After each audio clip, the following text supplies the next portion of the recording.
Hello दोस्तों, tricky knowledge गुरु में आप सभी का स्वागत है। दोस्तों, ये न्यूज़ आ रही है कि 2 अगस्त से केबीसी का रजिस्ट्रेशन फिर से स्टार्ट हो रहा है। यानी कि इस बार जो रजिस्ट्रेशन स्टार्ट होगा वो होगा तीसरा रजिस्ट्रेशन। 2 रजिस्ट्रेशन प्रक्रिया हो गई है, बात हो रही है तीसरे रजिस्ट्रेशन की और तारीख है बता रहे हैं कि 2 अगस्त से रजिस्ट्रेशन स्टार्ट होगा। देखिए दोस्तों, इस बार शुरू से ही बहुत सारे कन्फ्यूजन बने हैं केबीसी में कि पहला राउंड हुआ, केबीसी का फर्स्ट रजिस्ट्रेशन हुआ, सेकंड भी स्टार्ट हो गया जबकि उम्मीद नहीं थी कि सेकंड होगा। अब बारी है थर्ड की।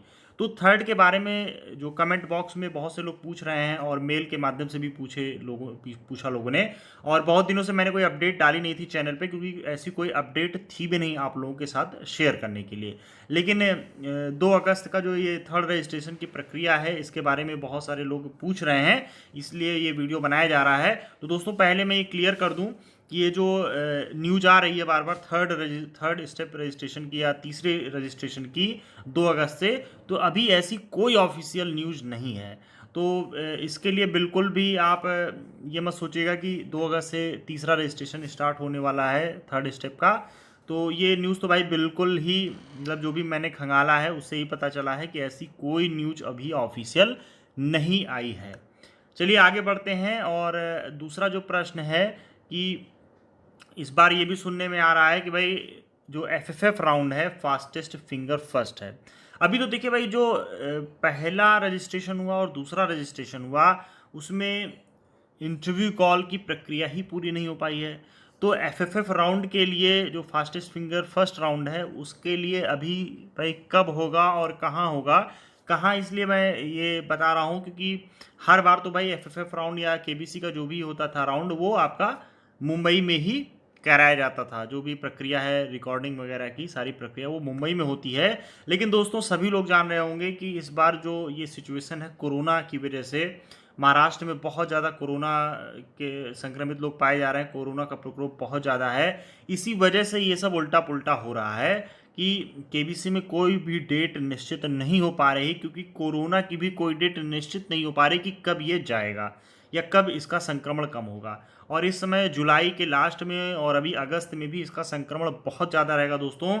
तो ये मान के चलिए कि जो भी डेट आप लोग मान के चल रहे हैं, जैसे मैंने बताया था कि 31 जुलाई तक इंटरव्यू कॉल आएगी, तो दोस्तों 31 जुलाई तक इंटरव्यू कॉल आना बिल्कुल तय था। और केबीसी में जो भी बातें अभी तक जो भी इनका हर साल होता आ रहा है ऑडिशन राउंड या जो भी प्रक्रिया हुई है वो बिल्कुल डेट फिक्स होती थी और उसी डेट में होती थी। इस बार चूंकि कोरोना संकट की वजह से ऐसा हो रहा है, तो दोस्तों जो 31 जुलाई लास्ट डेट है इसमें भी कुछ टाइम बढ़ सकता है, ये डेट एक्सटेंड हो सकती है इंटरव्यू कॉल आने की। तो जो 2 रजिस्ट्रेशन प्रोसेस हो चुके हैं उन्हीं में से सिलेक्शन किया जाएगा और आगे की प्रक्रिया बढ़ाई जाएगी। और रही बात एफएफएफ राउंड की दोस्तों, तो एफएफएफ राउंड का जो डेट है इसमें भी अभी कुछ श्योर नहीं कहा जा सकता है कि इसी डेट को शुरू हो जाएगा, क्योंकि आप सभी लोग जानते हैं कि केबीसी को होस्ट श्री अमिताभ बच्चन जी ही करते आ रहे हैं काफ़ी समय से, और इस बार भी उन्हीं के होस्ट करने की पूरी उम्मीद थी। लेकिन कोरोना पॉजिटिव हो जाने की वजह से अमिताभ बच्चन जी के सारे पासे पलट गए हैं। और इसी के लिए जो मैंने ये तीसरी बात रखी है नीचे कि कहाँ पर होगा एफएफएफ राउंड, तो इन्हीं सब चीज़ों को देखते हुए जो महाराष्ट्र गवर्नमेंट ने एक रूल पारित किया था कि भाई कोरोना का जो संक्रमण है तो ये चूंकि 10 साल से नीचे और 60 वर्ष से ऊपर के लोगों को ज़्यादा प्रभावित कर रहा था, तो यहाँ पर एक रूल निकाला गया कि भाई कोई भी जितने भी रियलिटी शो हो रहे हैं या किसी भी प्रकार के शो हैं, तो खासकर केबीसी के लिए स्पेशली ये देखा जाए तो 10 और 60 साल वाला ज़्यादा इफेक्ट कर रहा है, क्योंकि श्री अमिताभ बच्चन जी की आयु 60 वर्ष से ऊपर है और इस रूल के हिसाब से वो इसमें होस्ट नहीं कर पाएंगे। इन्हीं सब बातों को ध्यान रखते हुए जो सेटअप है वो पूरा आंध्र प्रदेश में तैयार हो रहा है और वहीं पर इस बार एफएफएफ राउंड आपका आयोजित किया जाएगा। यानी कि अगर आगे आपका सिलेक्शन होता है एफएफएफ राउंड के लिए आप जाते हैं तो आपको जाना पड़ेगा आंध्र प्रदेश यानी हैदराबाद में, क्योंकि वहाँ पर कोरोना का संक्रमण बहुत ही कम है। और दोस्तों देखिए, सारी चीज़ें आकर के घूम फिर के कहाँ जाती हैं, कोरोना पर, क्योंकि भाई कोरोना की वजह से ही ये सारा पचड़ा हुआ है केबीसी 12 राउंड में। नहीं तो ऐसा कभी नहीं होता था, इतना कन्फ्यूजन कभी नहीं क्रिएट होता था। और देखिए मैं इसीलिए काफ़ी समय से इधर अपडेट भी नहीं कर रहा था आप लोगों को, क्योंकि ऐसी कोई न्यूज़ नहीं थी, तो अननेसेसरी वीडियो डालने का कोई मतलब नहीं था।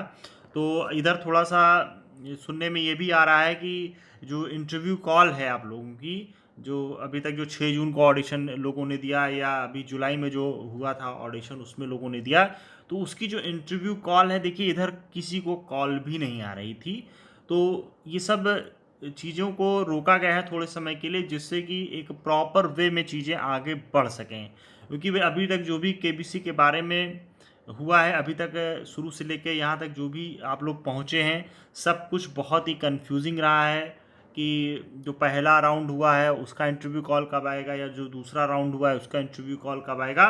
तो दोस्तों कुल मिला के देखिए बहुत ज़्यादा मैं आपका समय नहीं लूँगा, क्योंकि घुमा फिरा के बातें करने से कोई फ़ायदा नहीं है। सीधे शब्दों में आप ये जान जाइए कि जो 2 अगस्त का आपका थर्ड रजिस्ट्रेशन की बात हो रही है, इसकी कोई ऑफिशियल न्यूज़ नहीं है। कब और कहाँ होगा एफएफएफ राउंड, तो एफएफएफ राउंड इस बार आपका आंध्र प्रदेश में होने की पूरी संभावना है। कब होगा दोस्तों, इसके लिए अभी कोई डेट फिक्स नहीं है। हाँ, लेकिन ये मान के चलिए सितंबर तक आपका एफएफएफ राउंड हो सकता है, क्योंकि अभी भाई इंटरव्यू राउंड ही आपका कंप्लीट नहीं हो पाया है। तो और जो लोग हैं, क्योंकि एक क्वेश्चन ये इसका मैं जवाब फिर से देना चाहूँगा कि जो लोग भी इंटरव्यू कॉल के लिए वेट कर रहे हैं हमारे मित्र, बहुत ज़्यादा वो परेशान है, क्योंकि कई बार हमारे पास ये मेल भी कर चुके हैं, अभी भी कमेंट बॉक्स में पूछ रहे थे कि सर क्या 31 जुलाई तक वेट करना है या नहीं करना है, कॉल आएगी या नहीं आएगी। तो दोस्तों देखिए, जिनका भी ऑडिशन राउंड अच्छा हुआ है तो आप पैनिक ना लीजिए, गेम है, इसको गेम की तरह खेलिए। इस बार भाई देखिए पूरा विश्व परेशान है कोरोना से, इसलिए एकदम पर्टिकुलर डेट कोई नहीं बता पाएगा आपको, ठीक है। तो एकदम निश्चिंत होकर के बस वेट ही करना है आपको, और उसके लिए पैनिक नहीं होना है कि मेरे पास कॉल आई या नहीं आई, आएगी या नहीं आएगी। और चीज़ और बताता मैं यहाँ चलूँगा कि केबीसी प्ले अलॉन्ग हर बार की तरह इस बार भी होगा, और जो प्राइज़ मनी रहती थी 100 रुपये, 500 रुपये, 10,000 रुपये तक, वैसे ही प्राइज़ मनी भी इस बार रखी जाएगी।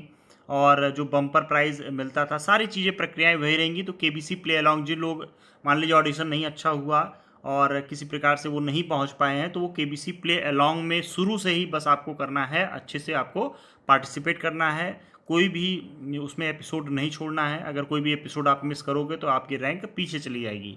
तो केबीसी प्ले अलॉन्ग भी एक अच्छा ऑप्शन है दोस्तों, जो लोग अगर आगे के राउंड में नहीं पहुंच पाते हैं।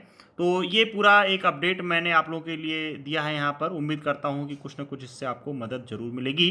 तो दोस्तों आज के लिए बस इतना ही। बहुत बहुत धन्यवाद। जय हिंद, जय भारत।